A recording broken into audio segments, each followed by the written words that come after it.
Hi everyone, my name is Thuy and today I will represent about a whole brand project management. So your work can possibly the spinning faster and yet recently it might feel that the way to you, how can you and your team or your organization, societies relentless change in complexity and remain successful and happy. The key thing about your thinking.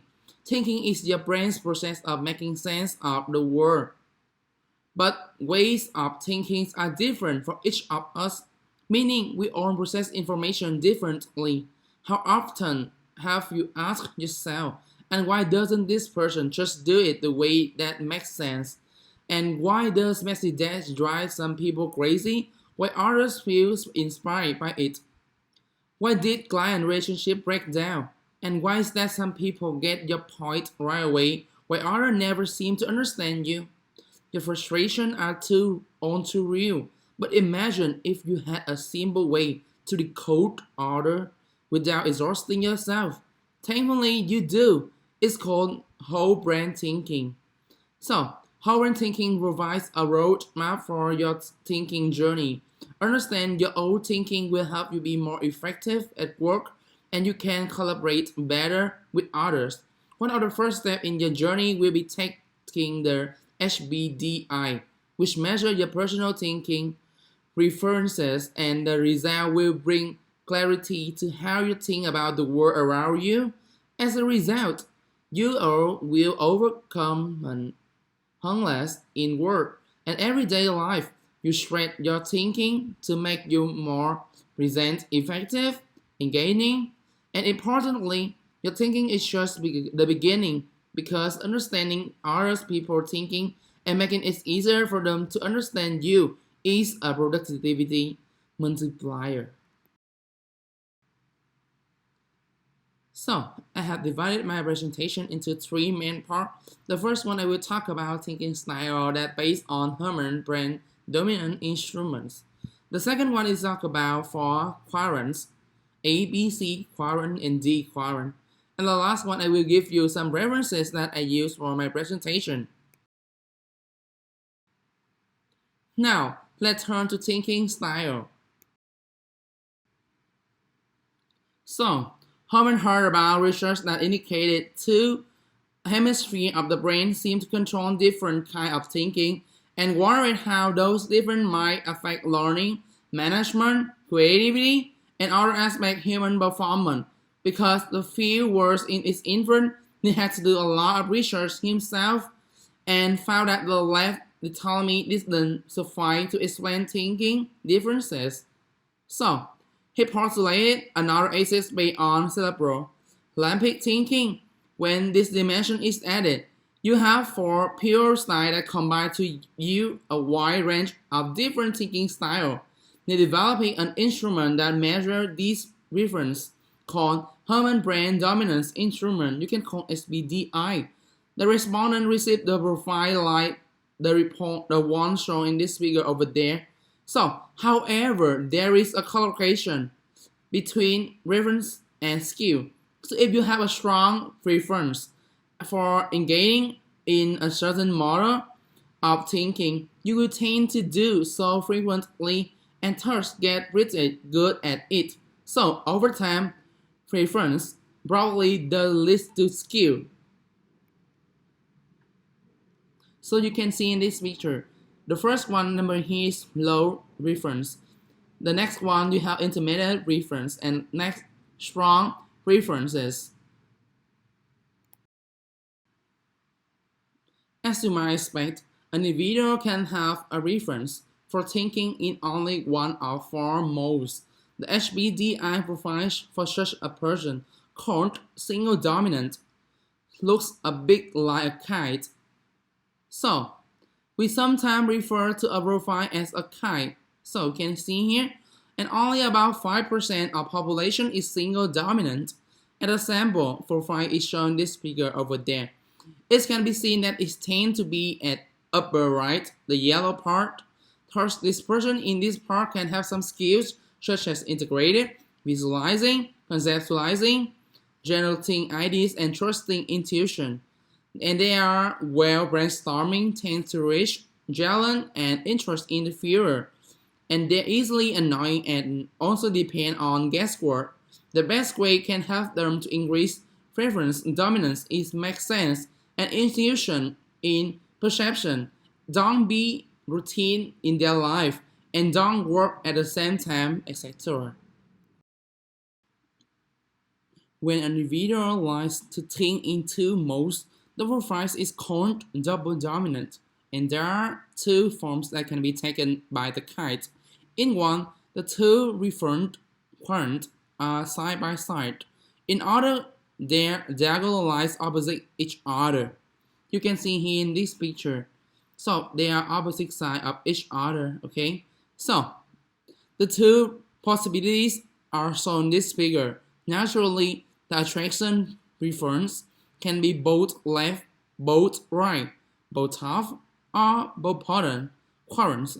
And the diagonalizing opposite can be A to C, B to D. Double dominant preference account for about 56% of population. Next, the triple dominant profiles can be any three attraction quadrants. Approximately 36% of population falls into these categories, and a triple dominant profile is shown in picture over there. You can see it triple here. Of course, a merge of 3% of population refers to think in all four quadrants, and of course, this profile called quadruple dominant. Such individuals are called multi-dominant translators. It can make excellent CEOs because they can interact effectively with people from each of the quadrants. This may be hard to demonstrate since the numbers are so small, and of those people who are quadruple dominant, only a certain percentage will become CEOs. So we may never know if they're good candidates or not. Further, one's thinking preference don't guarantee that person will be able to deal effectively with others.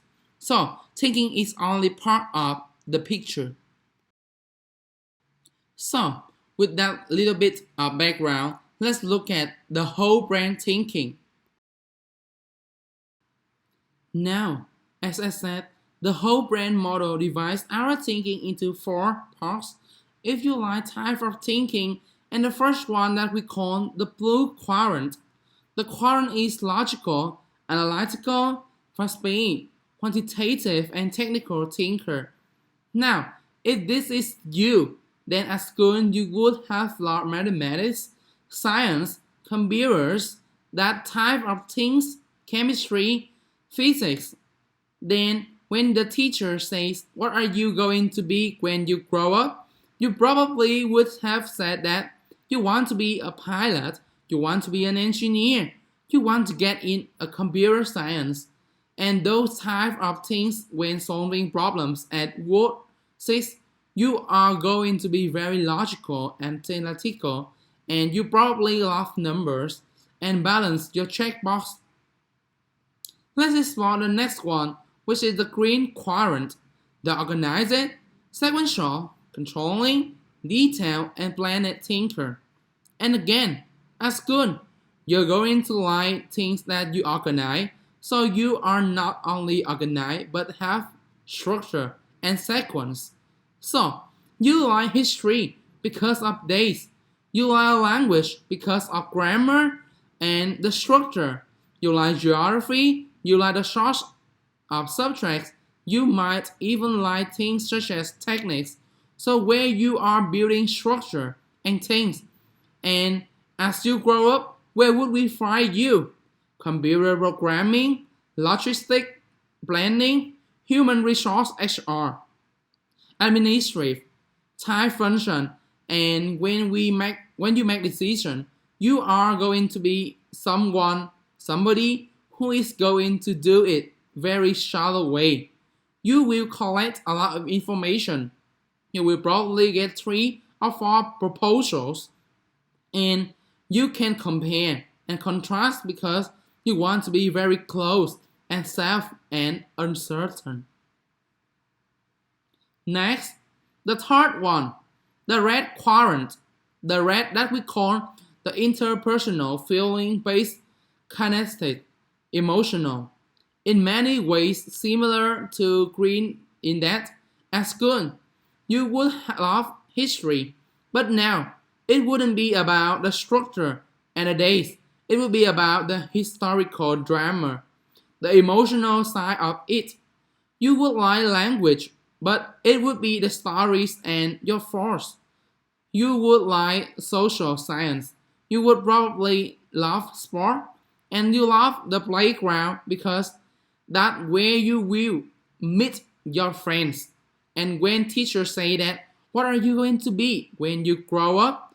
Probably hospitality, sales, nursing, no on there helping professional, consulting probably, and I make an excellent facility. Now, the last one, the column D, the yellow one, is holistic, integrating, intuitive, synthesizing. So, you know big picture what I tend to call the risk taker. So, at school, if in need you like school, you would love the playground, you would have science, but you will be trying to blow the lab up rather than follow the instruction. And you like mathematics, you like geometry, where it's special, those type of subject. So when the teacher say that, what are you going to be when you grow up? Probably designer, an architect, a painter, strategist. So that's what need develop as the whole brand models and what underpins the HBDI.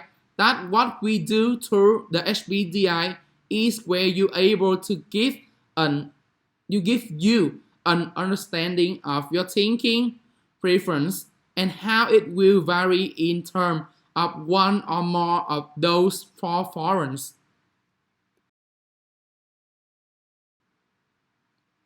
So here's some resources, some references that we use for our presentation. Thank you for listening.